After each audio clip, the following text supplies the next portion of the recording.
Tu as gardé le français. Non, parce que Lygia, tu es venue.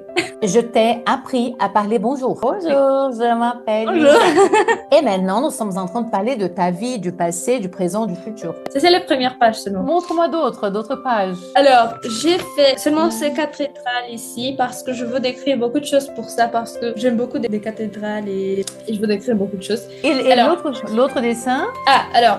Sur cette page, c'est Ah. pas fini, mais c'est comme... Ça s'appelle Hofburg, trop beau.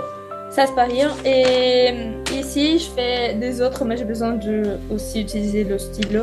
Et ça, c'est déjà la perspective. Ok. Et pour faire des choses un peu plus intéressantes, tu peux voir que j'ai seulement fait beaucoup de lignes ici. Mais Uh-huh. ce sont toutes des lignes. Et ça, c'est parfait parce que c'est pas difficile. En ce moment, je donne des cours juste pour les adultes.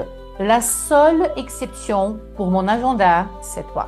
Pourquoi? Parce que tu as une maturité au-delà de la moyenne des filles de ton âge. Donc aujourd'hui, notre leçon de français, notre cours va aborder les passés composés. Est-ce que tu sais qu'est-ce que c'est les passés composés? Aucune idée, professeur. Bon, les passés composés, à quoi ça sert? Ça sert à parler des actions terminées dans le passé. Donc la formation du passé composé, c'est avec un verbe auxiliaire, avoir et être, plus les participes passés du verbe. Comment on fait les participes passés?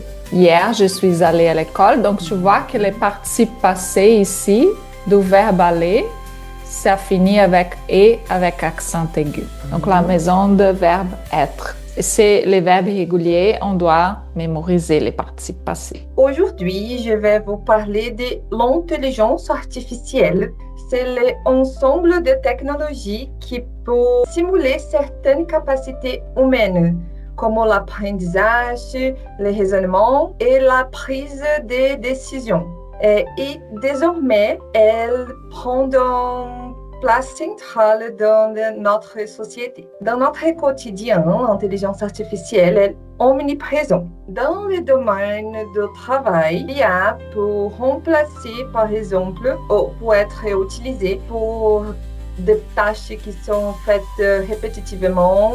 Dans les milieux académiques, on peut utiliser l'IA comme outil d'aide dans les recherches, dans l'apprentissage de langue, ou par exemple la rédaction, la correction, etc. Cependant, il est important de souligner que l'IA ne remplace pas l'intelligence humaine, mais elle s'agit plutôt d'un outil complémentaire.